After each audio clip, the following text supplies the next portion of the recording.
SDPI ഉൾപ്പെടെയുള്ളവരുടെ vote സ്വീകരിക്കുമെന്ന് മങ്കടയിലെ LDF സ്വതന്ത്ര സ്ഥാനാർത്ഥി കുന്നത്ത് മുഹമ്മദ് മീഡിയ വണ്ണിനോട്.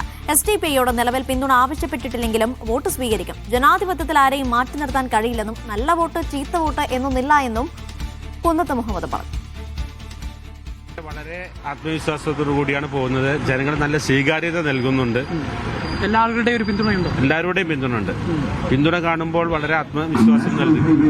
SDPI സ്ഥാനാർത്ഥി പിൻവലിച്ചിട്ടുണ്ട്. താങ്കൾക്ക് പിന്തുണ നൽകുന്നതാണ് അതറിയില്ല. അത് ആർക്ക് കൊടുക്കുന്നു നമുക്ക് പറയില്ല. ആ പിന്തുണ അഭ്യർത്ഥിച്ചിരുന്നോ? അവരുടെ അഭ്യർത്ഥിച്ചിട്ടൊന്നുമില്ല. ഇല്ലല്ല, വോട്ട് ആരും സ്വീകരിക്കും. ഈ ജനാധിപത്യ വിശ്വാസികൾ സ്വതന്ത്രം എന്നുള്ള ആൾക്ക് വോട്ട് മാറ്റി നിർത്താനൊന്നും കഴിയില്ല. ഏത് ജനാധിപത്യ വിശ്വാസികളുടെ വോട്ടും സ്വീകരിക്കാം. നല്ല വോട്ട് ചീത്ത വോട്ട് എന്ന് മാറ്റിവെക്കുന്ന സമ്പ്രദായം ജനാധിപത്യ രൂപത്തിൽ ആരും കണ്ടിട്ടില്ല അതുവരെ.